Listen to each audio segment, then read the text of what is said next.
छोटू के माँ बाप यदि उसको पनाह दे रहे हैं, तो जो लड़की अपने माँ बाप के घर को डस के आई है तो आप भी सावधान रहिएगा, ये कहना चाह रहे हैं। वो सब बचने के लिए बहुत पर्याप्त है। मैं दावे के साथ कर रहा हूँ कि सभी लोग बहुत जल्दी छूट के जेल के बाहर होंगे, ये मैं आपको दावे के साथ कह रहा हूँ।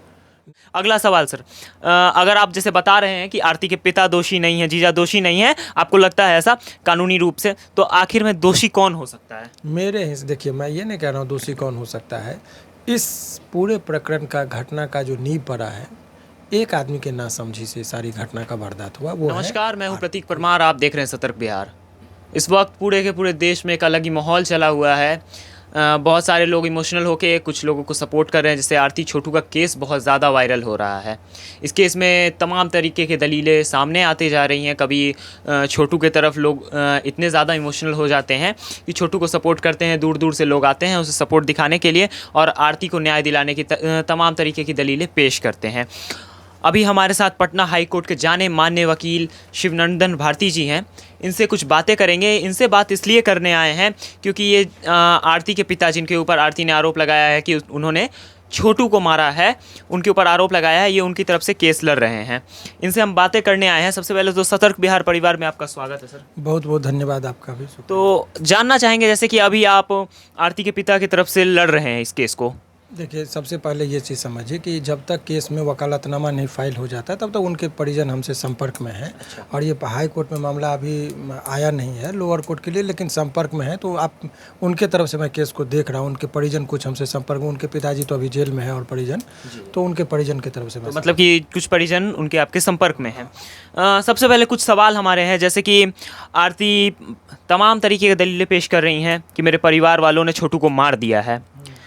आपका कहना है कि किस तरह से आरती के पिता, भाई और जीजा, आप उनको बता रहे हैं कि वो निर्दोष हैं, किस तरह से आप उनको निर्दोष साबित करेंगे या किस तरह से आप बता रहे हैं कि वो निर्दोष हैं? देखिए, ये जो आपका प्रश्न है कि आरती के पिता, जीजा, भाई निर्दोष है, ये मैं नहीं कह रहा हूँ जी। ये लॉ ही कहता है कि केवल किसी को इल्ज़ाम लगा देना दोषी मान लेना नहीं है। प्रिजम्पशन ऑफ फैक्ट ये है, हमारा जो लॉ एडवर्स जुडिशरी सिस्टम है उसमें ही कहता है कि किसी व्यक्ति पर जब इल्ज़ाम लगा दिया जाए तो जज को भी बोलता है कि आप उसको दोषी मत मानिए, उसको निर्दोष मानिए। ये जो इल्ज़ाम लगा रहा है उसका काम है कि आप साबित कीजिए कि वो दोषी है, इसीलिए गवाह उनको देना होता है। तो अभी बस इल्ज़ाम लगा उनके ऊपर, ये सब साबित नहीं हुआ। जैसे कि बिहार के तमाम जनता उन आरती के पक्ष से बोल रही है और कहना है कि डायरेक्टली, जैसे कि ये तो लॉ में है नहीं, कि डायरेक्टली उनका मानना है, इस तरह से आक्रोशित हैं कि डायरेक्ट उनको फांसी दे दी जाए। और आरती का तमाम तरीके का जो वीडियो फुटेज वायरल हो रहा है, पुलिस प्रशासन द्वारा सभी लोगों की गिरफ्तारी भी कर ली गई है, लेकिन फिर भी आरती कह रही है कि प्रशासन हमें कोई मदद नहीं कर रही है, प्रशासन इस पर कोई कार्रवाई नहीं कर रही। इस पर आपका क्या कहना है? ये अज्ञानता है, मूर्खता है। अल्पज्ञानी लोग बहुत जल्दी चीज़ों की तुरंत में हड़बड़ी में काम करते हैं। सिस्टम बना है, ये सिस्टम है तब देश है, और देश है तब आप बचे हुए हैं। सिस्टम को कैसे आप चैलेंज कर सकते हैं? अब न्यायपालिका की जहाँ तक बात है तो आप देखेंगे उनका जो प्रतीक है, कानून का मूर्ति देखेंगे तो हाथ में तराजू और आँख पे पट्टी है। घटना स्थल को न जज साहब देखने जाते हैं, न वकील साहब देखने जाते हैं। सबूत लाया जाता है और दोनों तराजू पर रखा जाता है। जिसका सबूत ज़्यादा हो गया उसका पलड़ा भारी, वो केस जीतता है।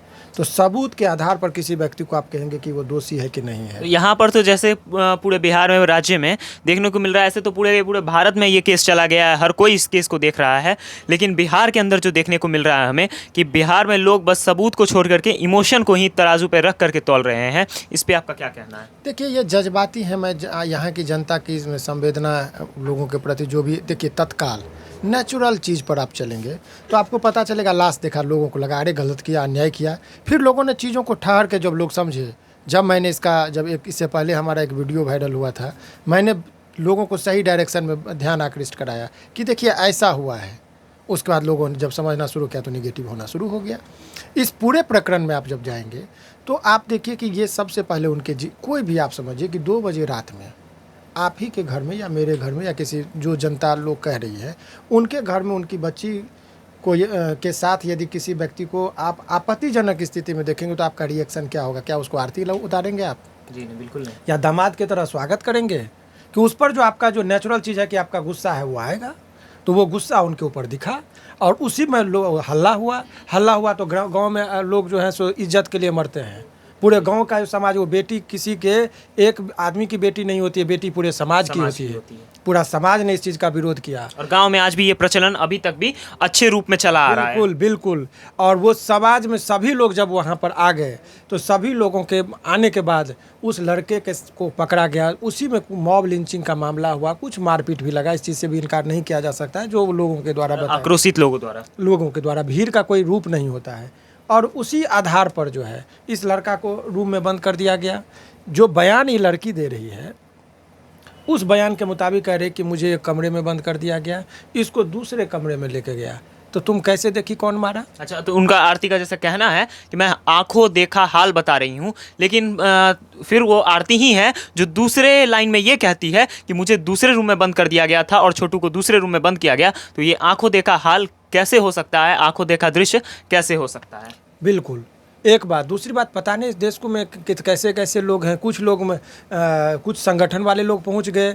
आप उसको, उसके माँ बाप को जलील कर रहे हैं, लड़की के माँ बाप को। अरे भाई, वो दुर्भाग्य है कि जो आदमी अपने ही संतान के द्वारा फंसाए गए चक्रव्यूह में फंस गया हो, उस माँ बाप दादी की संवेदना का भी ख्याल रखना चाहिए। आप समाज को क्या गलत किया उन्होंने? समाज इस दिशा में सर जा रहा है कि जब एक इंटरव्यू आरती की दादी का वायरल होता है, उसमें उस बूढ़ी औरत को, 80 साल 85 साल की बूढ़ी औरत को इतनी ज़्यादा गालियाँ दी जाती है बिना कुछ सोचे समझे, और इस मुद्दे पर बिना कोई अच्छे से चिंतन किए हुए, आप पढ़े लिखे लोग हैं, कानूनी रूप से आप बात करते। क्या आपको सही लगता है कि उस बूढ़ी औरत को कॉमेंट सेक्शन में उसके बारे में अभद्र बातें की जाए, गालियां दी जाए, और एक तरफ जहां पर आरती को इतनी ज़्यादा इज्जत मिल रही है बिना किसी सबूत को देखते हुए, और दूसरी तरफ उस बूढ़ी औरत की उम्र की इज्जत भी ना करते हुए उसको इतनी गालियां पड़ी? क्या ये सही है? देखिए, बहुत जेन्युइन प्रश्न आपने पूछा और बहुत संवेदना भरा ये प्रश्न है।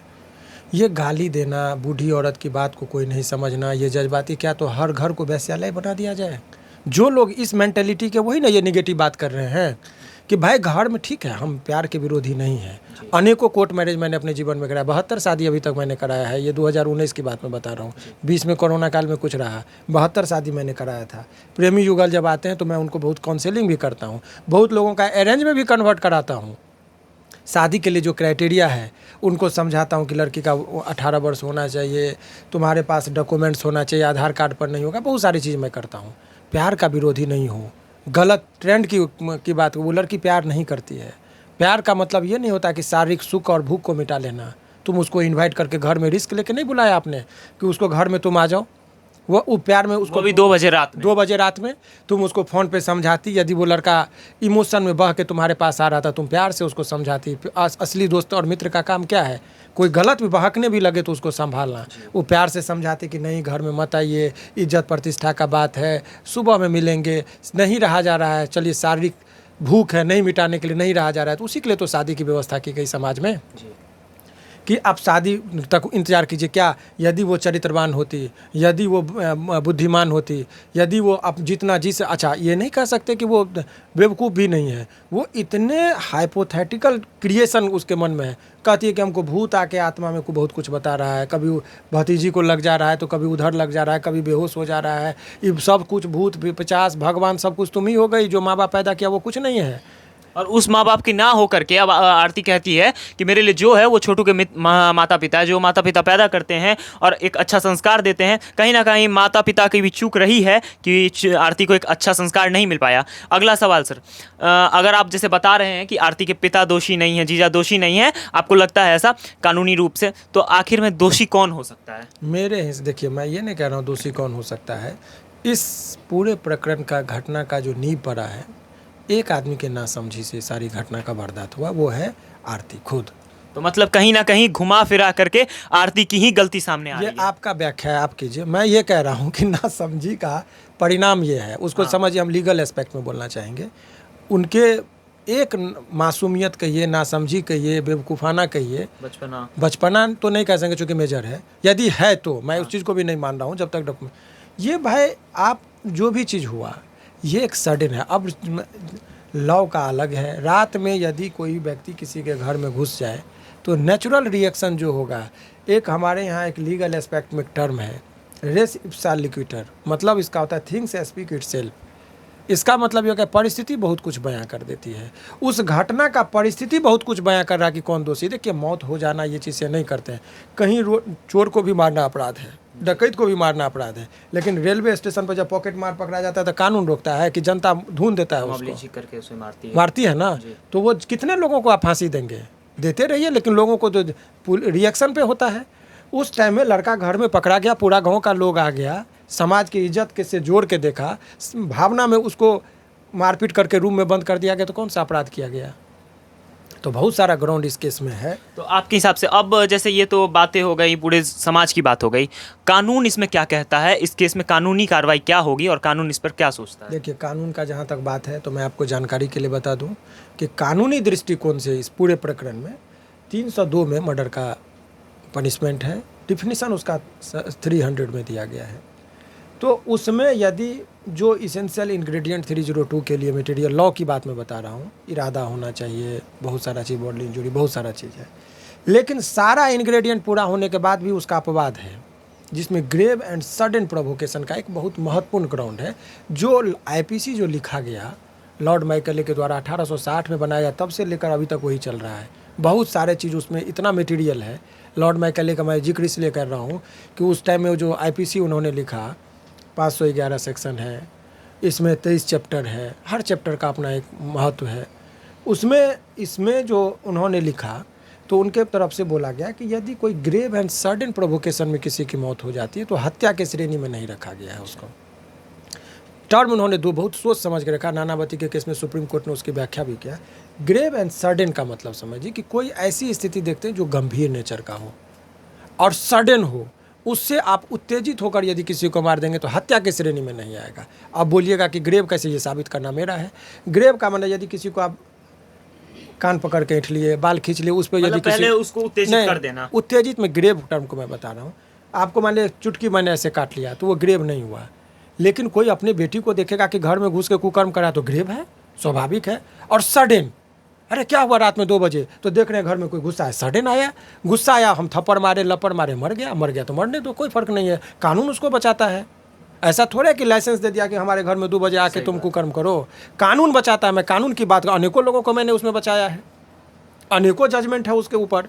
तो ग्रेव एंड सडन प्रोवोकेशन मतलब कि कानून के हिसाब से प्रेम करना गलत नहीं है, लेकिन किसी के घर में 2 बजे रात में घुस करके और उस अगर किसी की बेटी के साथ आपत्तिजनक स्थिति में पकड़ा जाना ये गलत है। मैं कहूँगा तो आपको हंसी आएगा, जितना वो बच्ची कम पढ़ी लिखी है, मेरे हिसाब से ज्ञान का अभाव है, जितना वो कर रही है ना, कानून में सबको झूठ और सच सब पता चल जाता है, ठीक है। इसीलिए यदि वो राइट की बात करती है तो ड्यूटी भी उसका है, कर्तव्य की, अधिकार की बात करते हैं तो कर्तव्य भी आपका है।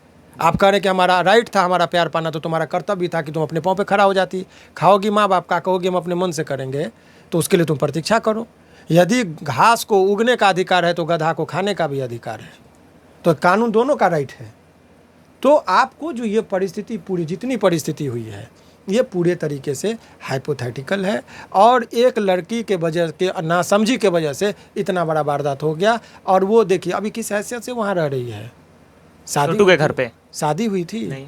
तो आप समाज को क्या दिखा दे रहे हैं, देखना। और उसके माँ बाप का भी गलती है। किसके माँ बाप का? छोटू के माँ बाप यदि उसको पनाह दे रहे हैं तो जो लड़की अपने माँ बाप के घर को डस के आई है तो आप भी सावधान रहिएगा, ये कहना चाह रहे हैं, वो समझ जाए। तो अब एक आखिरी सवाल आपसे करना चाहेंगे कि किस तरह से आप बचाएंगे जब ये केस आप तक आएगा, तो आप इस केस में आरती के माता पिता और बाकी परिजनों को किस तरह से बताएंगे? देखिए, सारा ग्राउंड जो भी रिकॉर्ड पे आया है उसकी व्याख्या के आधार पर मैं इसलिए नहीं डिस्क्लोज करूँगा कि मीडिया के माध्यम से बहुत कुछ सुधार हो जाता है उसमें। हमको बचने के लिए बहुत पर्याप्त है। मैं दावे के साथ कह रहा हूँ कि सभी लोग बहुत जल्दी छूट के जेल के बाहर होंगे, ये मैं आपको दावे के साथ कह रहा हूँ। न्याय लोगों को मिलता है, यहाँ की न्यायपालिका बहुत मजबूत है और वो जज्बाती होकर प्रेम कभी भी बदनाम किया। मोहब्बत के नाम पर धब्बा है ये। मोहब्बत जिस्म के भूख को मिटाने के लिए नहीं होता है, मोहब्बत का नाम होता है त्याग। मोहब्बत माँ से भी होता है, मोहब्बत बाप से भी होता है, मोहब्बत समाज से भी होता है और प्रेम का रूप अनेक है। एक छोड़ दो सारी दुनिया, किसी के लिए यह मुनासिब नहीं है ज़िंदगी के लिए। एक आदमी के लिए आप पूरी दुनिया को आप कटघरे में खड़ा कर रहे हैं, कहाँ से उचित है? ये आपका स्वार्थ हो सकता है, मोहब्बत की परिभाषा में ये नहीं आता है। तो आपने देखा कैसे यहाँ पर हमारे साथ शिवनंदन भारती जी थे और क्या कुछ इन्होंने बताया है कि आरती छोटू के केस में क्या कुछ होने वाला है। आगे की खबरें आपको देते रहेंगे। देखते रहिए सतर्क बिहार। जय हिंद।